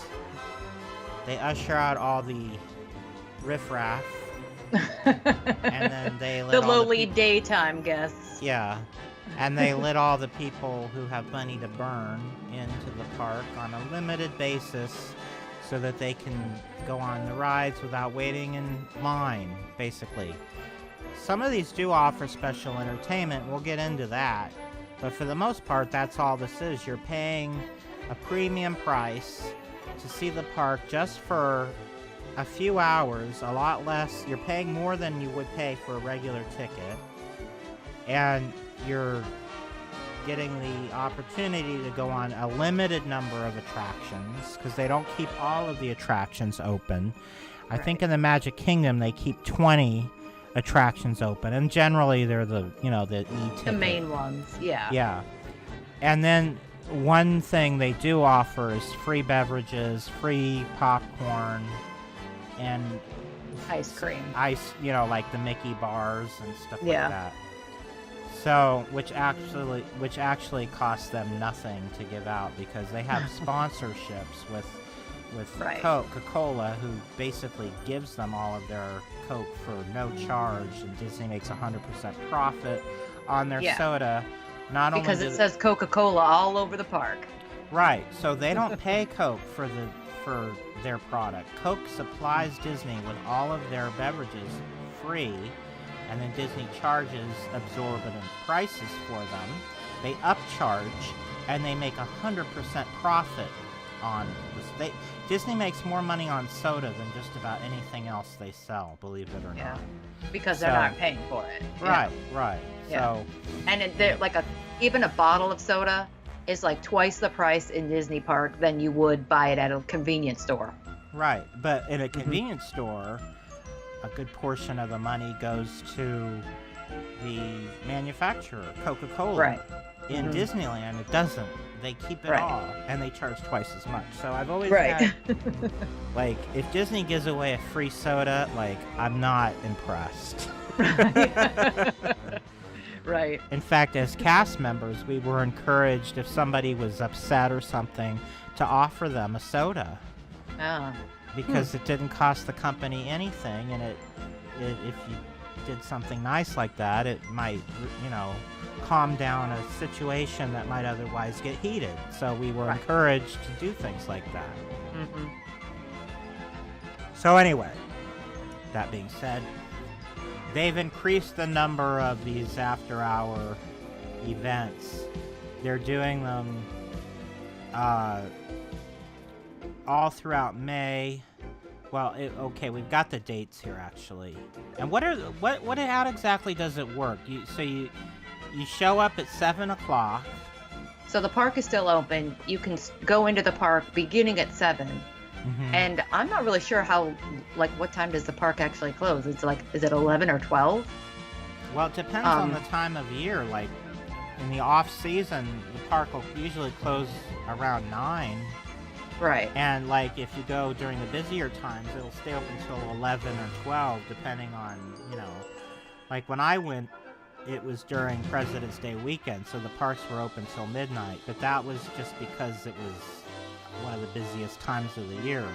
Right. I don't think they would offer after-hours events during that time. No, they don't do that, but this is during May and early in June, which is actually can be a busy time, but they don't have any in the Magic Kingdom in June, which makes sense. Yeah. But, so I think you go in at 7, but the rest of the guests are still there till a couple hours after, and then you get to stay there till 2 in the morning or something like that. Yeah. So how many hours? 7, 8, 9, 10, 11, 12. That's 6 hours. And you're paying $125 plus tax. And if you buy them in advance, and this is the one, it's this is so 120. They need that extra $4. 129 if you buy it the day of. I just think that's tacky. Yeah. Why are they upcharging $4 if you buy it the day of? I think it's because they're trying to encourage people to advance purchase. Oh, I can save $4. If people are going to spend $125 to go to the park for 6 hours, if they can afford that, then do they really care about $4 more? Yeah, I don't know. It's this is something for people who have money. This is not something for your average. Because you can't do this if you buy if you're staying there for 5 days and you buy a 5-day pass, this is not included. Right. This is on top of that. Yeah. You have to pay extra for this. So for a family of 4. Yeah, and there's no child price. Right. It's the same adult or child. Right. It probably would be the same amount of money that you would spend on those 5-day tickets for 4 people to get them into this one-time event for 6 hours or whatever. Yeah. So you don't have to wait in line for Space Right. Mountain. Yeah. So, I mean, I'm not a big fan of this, and I think this is a bad trend, and I don't like this trend. I don't like where this is going with Disney, because I'll get into something else I heard today. But they do it at the Magic Kingdom, they do it at Animal Kingdom. Now, the Magic Kingdom dates are May 2nd, 9th, 16th, 23rd, and 30th. But at the Animal Kingdom, it's going to extend all the way through June. So they have it May 14th, 21st, and June 4th, 11th, and 18th. Now, it used to be the only time you could even see the Animal Kingdom at night was if you had an after hour, like if you, because they have the special, the magic hours. If you're staying on property, that was the only time you could ever see Animal Kingdom at night, is if you were magic hours. But when I went in February, they had it open at night for everybody. Yeah, they extended the hours of the park. Because of the Avatar and everything. Exactly. Yeah, right. So then they don't have it at Epcot, and I think the reason is because of Illuminations. But they do have it also at the studio, Hollywood Studios. So in the Hollywood Studios, the dates are May 1st, 4th, 10th. There's a lot of them there. Yeah. Because of Toy Story Land, what you're showing. Yeah, exactly. And also because a lot of people don't go during the day because there's such a limited number of attractions. It's just so difficult to get to see these things without waiting in ridiculous lines. Right. So May 1st, 4th, 10th, 17th, 24th, and 31st is tons. And June 14th, 21st, and 28th. What sucks for the regular paying guests is they have to leave early. Right. Like, they're shoot out earlier than they normally would be because of this thing. So they're suffering. The people staying at the resort are suffering too because there's less extra magic hours because of this. In fact, Disney's already announced, well, it's not official, but the rumor is they're getting rid of all the extra magic hours in the Magic Kingdom in October because of the Halloween. Because of Galaxy's Edge and stuff? No, this is in Florida. Galaxy's Edge won't be opened yet in October. Yeah, it will be. It's opening in August. Oh, well, the reason they're getting rid of it is because of the Halloween event. Oh, okay. This is just Magic Kingdom. Okay. Oh, okay. Yeah, because they want to have all those nights to do Halloween things. Yeah, so the people paying to stay on property to get that special privilege are suffering because of it. I mean, you're paying the same price in October to stay at the hotel as you are in another month, but you get one less premium. Right. But you're still paying the same, so I don't like that either. This kind of goes back to our previous story. Know before you go. You need to look at the calendars of the hours of the different parks and things like that. I mean, that when I went to Walt Disney World last time, that's how I decided what park I was going to go to on what day, is the hours. So you really need to utilize that calendar when you're going and you're staying there, multiple days on property. So what I like about how they do it in California is they charge about the same for their after-hours events, but they're very spread out, and they give you your money's worth. Like, they give you all of this extra stuff. Right. That they, like, in Florida, it's the same park that you'd see if you went during the day. There's just less people. That's what you're paying for. In California, they did a 90s night. They did a lovers night. What else have they done? Yeah, for Valentine's Day. They did. They did that, throwback night, 1950s. They're gonna do a Marvel, and they do all sorts of special live entertainment, special food, and special music and all sorts of stuff. Tons of meet and greet with characters that you don't normally see. And they have and not just the meet and greets, they have the special cardboard things you can stand behind to take pictures. Photo opportunities. Yeah, all that stuff. They're not a lot of really, times those even give you photo pass with that. Yeah, and they're not doing that in Florida, but there are some exceptions. We're going to go over that. There are some special events, but you have to pay even more for these. So anyway, on May 1st, they're going to have a special 30th anniversary night at Hollywood Studios, which opened May 1st, 1989. So it's the actual day of the anniversary, night of the anniversary. And so I guess they're going to have additional character meet and greets and special beverages, and they're not saying anything about fireworks or anything. I hope that would be included. I would think they should do some sort of special show. They used to have a really fantastic fireworks show called Sorcery in the Sky. I don't know if they can still do it though, because back then they didn't have stuff happening behind the Chinese theater like they do now. They got all that Star Wars stuff happening. I don't know if they can even do fireworks now.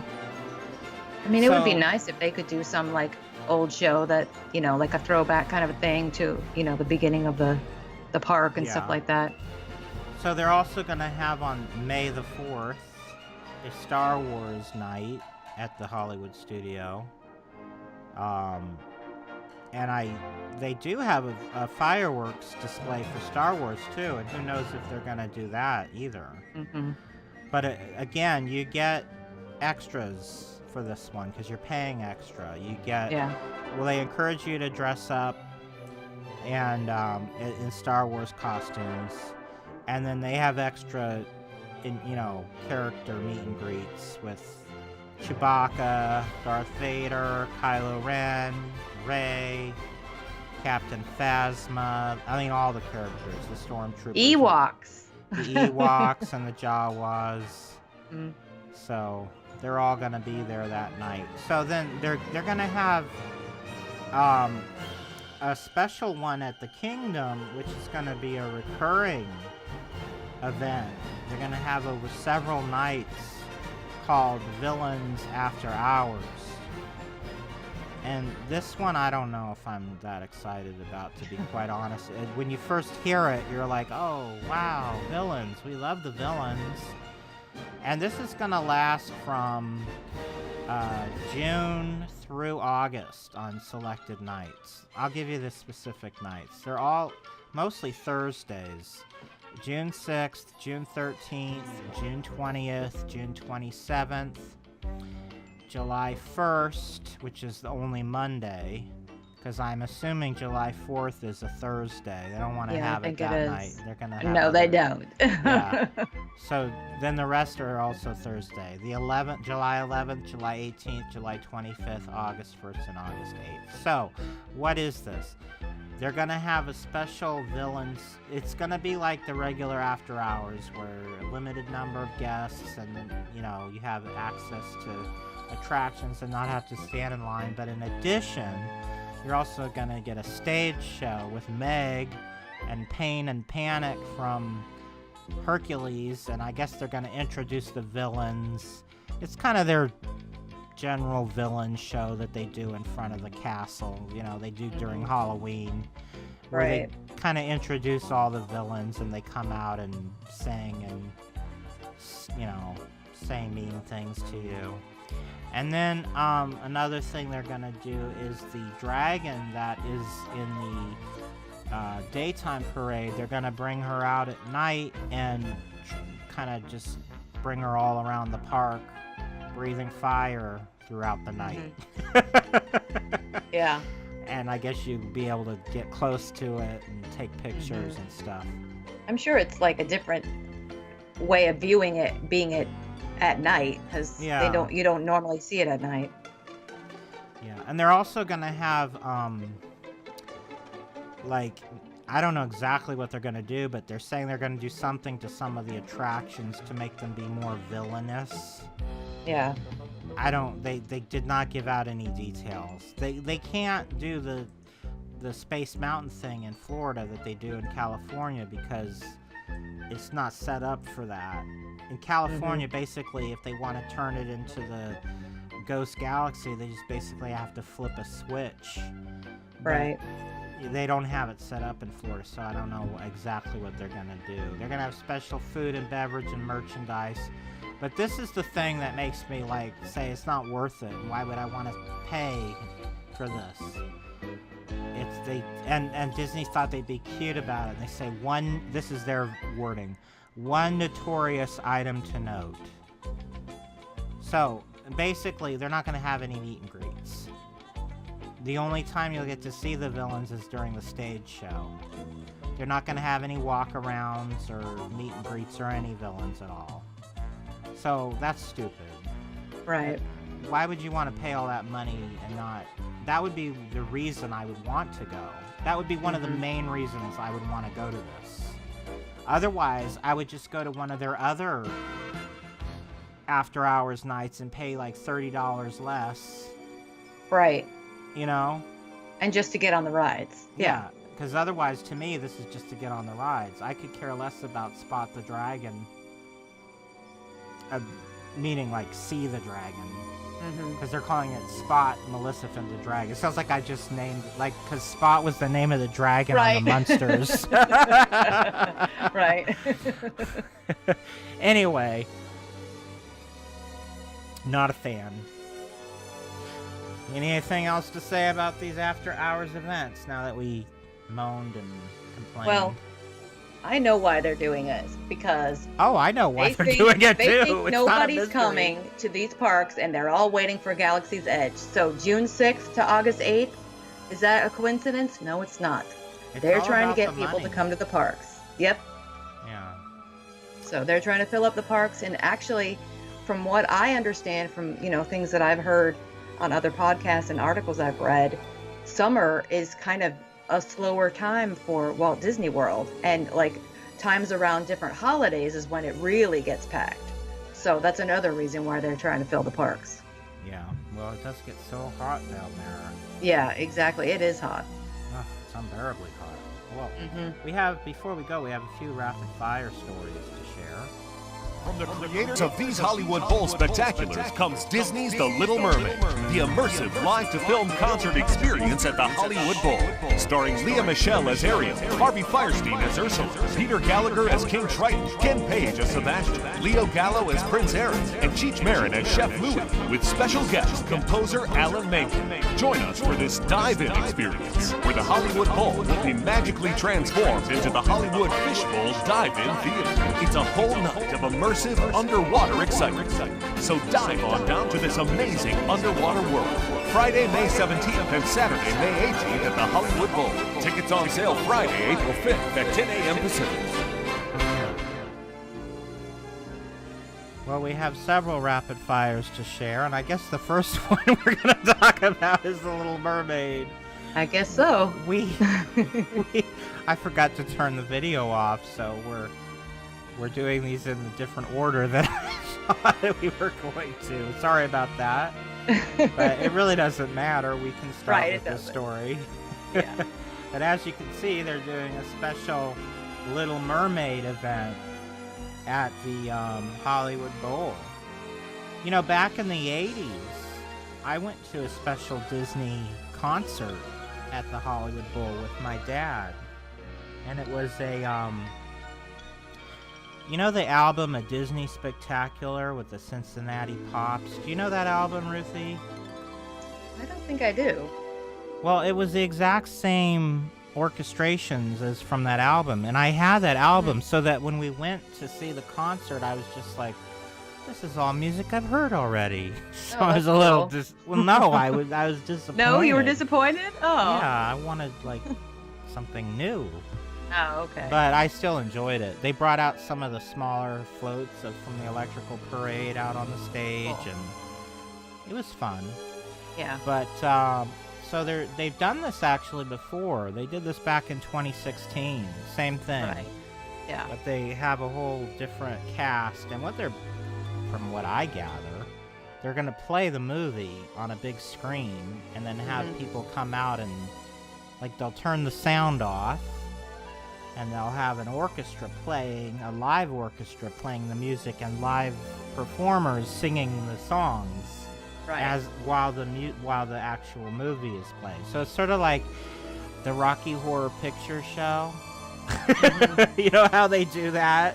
Where they play the movie and then they act it out in front of it? Yeah. It's the same idea on a grander scale. Right. Not as kitschy. Well, also, it's not as kitschy of a movie, but... Right. So, they're gonna... It's 2 nights, I assume, and then they're gonna have some songs not from the movie, but that were in the Broadway version. And, so it's gonna be all Little Mermaid songs, a tribute to the Little Mermaid. So that sounds like a lot of fun. Yeah, they've done this for Beauty and the Beast. They've also done this multiple years for Nightmare Before Christmas. Very successful, very popular. And if I lived in California, I would be going to all of these because I absolutely love the Hollywood Bowl. And experiencing an event there is just something that you definitely want to do in your life. So, I wish I lived there just to go to all of these. Yeah, I'm kind of disappointed I can't go. I would love this. Yeah, I'd really enjoy something like this. So, and they not only are they doing that, but they've got all this other fun stuff going on that's all around it. They're having a Merbabies, which is a cartoon from 1938. They actually have a young composer, only 17 years old, Emily Bear. She did a whole new score for the cartoon, and she's going to play it live while the cartoon is playing. They're going to have I guess some special... They're going to have they're going to light up the stage with the projection mapping, and they're going to make it look like a drive-in theater, but they're going to call it, instead of the Hollywood Bowl, they're going to call it the Hollywood Fish Bowl, and they're going to call it the Dive-In Theater, to give it a fish theme. And it sounds like they're going to have special prizes and giveaways. Yeah, they have like a costume contest and like photo opportunities and things. Yeah. It's a whole thing. It's not just the concert. It's a whole, you can make a whole, and when you go to the nice thing about the Hollywood Bowl is it's like a whole day. You bring a picnic. Yep. And then, you wait for the concert in the night. It's a whole leisure day. It is. It's really fun. It is really fun. Yeah. And it's nice when they do these things that are for kids because it really is a great place to take kids, too. Yeah, it is. I fondly remember going there as a kid, So the other thing we wanted to talk about is Little Bo Peep has lost her sheep, and she knows where to find them at the she knows. At the Disney parks. And don't mess with Bo Peep anymore. Look at her. She may wear a big pink bow, but she's not putting up with any nonsense. Nope. She's liberated. So I'm guessing the new version of Bo Peep, because they used to have the original Bo Peep as a walk-around, the cutesy from the original Toy Story. She's been a walk-around character for years, but I'm assuming why Disney's making a big deal about this is because the new, improved Bo Peep is going to be a walk-around character very soon.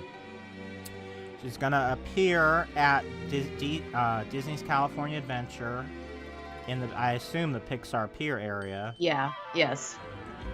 And then she's going to be at the Toy Story Land in Florida in the Hollywood studio.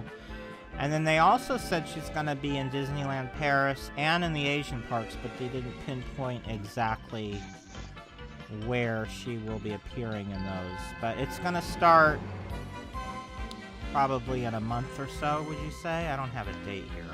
I know Toy Story 4 is coming out in June, so I would think it would be around that time. They didn't actually give us a specific date, but, you know. Right. That's my educated guess. Right. So our next rapid fire is the Pixar Pals parking lot is nearing completion. They're saying that at the very latest, it's going to open on July 1st. But if it's done before then, they'll open it earlier. So, the sooner the better. Yeah, because that's going to be a month after Star Wars opens. Yeah. So what's fun is that they've got the Mickey and Friends, which has a Mickey and Friends theme, and then they have the Pixar Pals, which is sort of the Pixar version. Like they've got the two different. I kind of like that. It's like they have coexisting, corresponding theming going on. That's something I like. So each level is themed. It's 6 levels. Each level is themed after a different movie in the Pixar universe. So what do you have that? It's right on the screen in front of us. Yeah, it looks like level 1 is Incredibles. Level 2 is Coco. Level 3 is Cars. Level 4 is Monsters, Inc. Level 5 is Finding Nemo, Finding Dory. And level 6 is like, what, Inside Out? Inside Out. Yeah. Right. Where's your car? Oh, my car's in Inside Out. It's Inside Out, yeah. What? Yeah. So, this is going to open very soon, so we thought we'd bring it up. Is there anything I'm missing about this? They are going to have like some new technology to this. Oh, that's right. This parking structure as well, so it makes it easier for people to get into spots and find your car and things like that. I don't know exactly too much about all of that, but there's some new electronic. Yeah, they light up the lines. You know, the white lines between each space. They light them up so you know that they're free, and then they have little signs above that point you to where the empty spaces are.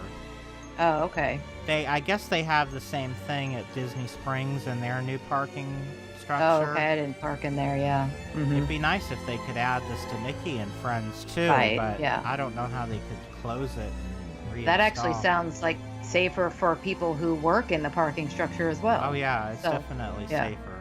Yeah.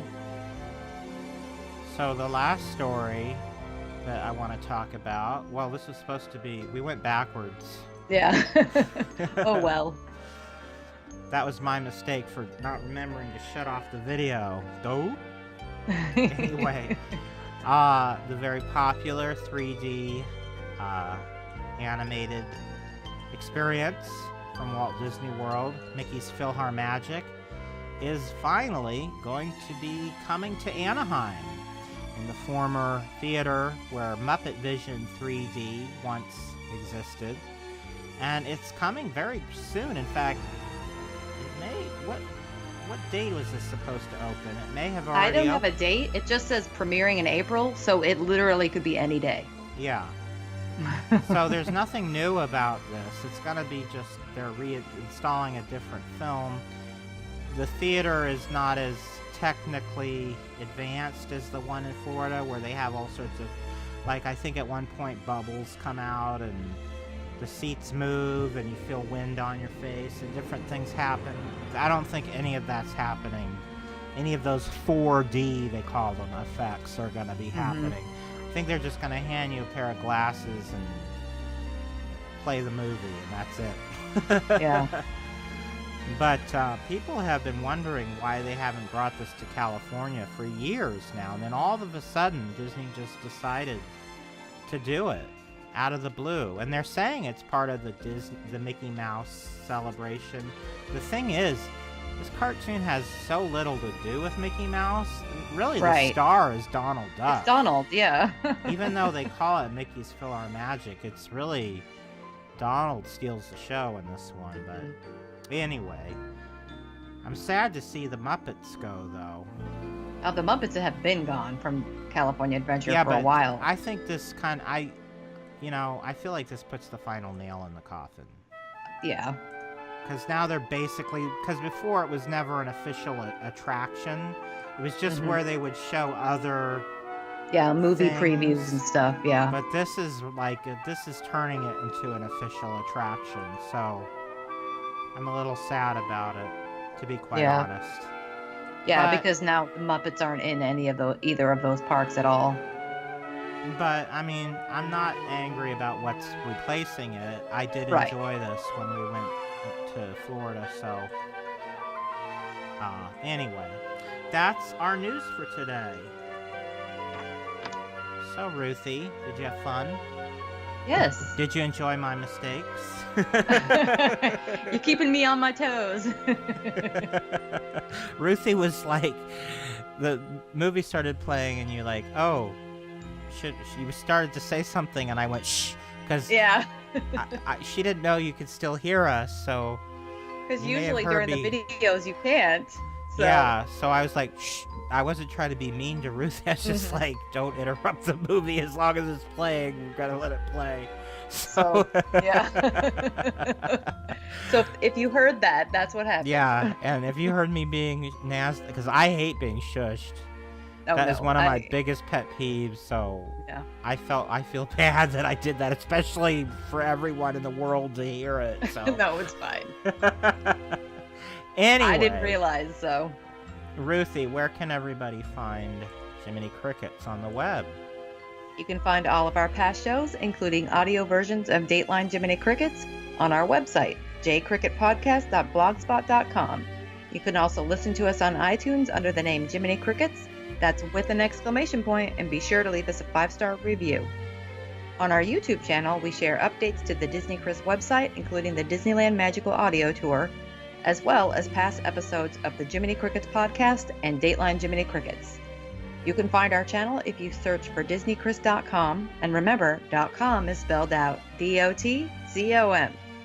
You can also join in the conversation over on our Facebook page, Jiminy Crickets Podcast, where you can not only interact with Chris and me and all the fellow Cricketeers, but you can also stay up to date with all the latest details of our many World Wide Web endeavors. If you would like to contact the show with any comments or questions, our email address is DisneyChris.com@gmail.com. We would love to hear from you. All right. And if you would like to find us on Twitter, I'm at DisneyChris73. And on Facebook, you can find Ruthie and I. I am Chris Linden, Lyndon, as in Lyndon Johnson. And Ruthie Brown is Bron, as in Charlie Brown. You forgot the W. Oh, Charlie Braun. And my website is DisneyChris.com, where you'll find the Disneyland Magical Audio Tour with over 1,650 audio tracks from Disneyland, including a brand new chapter I'm working on for Star Wars Land, which will be opening at the same time as the real Galaxy's Edge on May 31st. So look for a brand new chapter on my website. And if you'd like to support us on Patreon, you can go to patreon.com/DisneyChris. And if you would like to donate to us as a one-time only donation, you can find other donation options at disneychris.com/donate.html. Help us keep the magic going. And I'd also like to mention a special partnership we now have with a group called the Roarbots, a celebration of geek culture.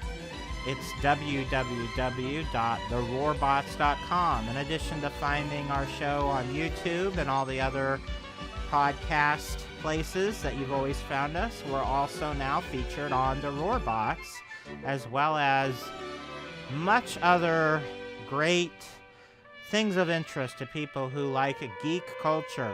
So if you're into Star Trek, Star Wars, comic books, anything of that nature, be sure to check out the Roarbots. Oh, and of course Disney too. Lots of Disney. So Ruthie, you have any final words for today? To quote Walt Disney, laughter is timeless, imagination has no age, dreams are forever. And always let your conscience be your guide. Now it's time to say goodbye to all our company. M-I-C. See you real soon. K-E-Y.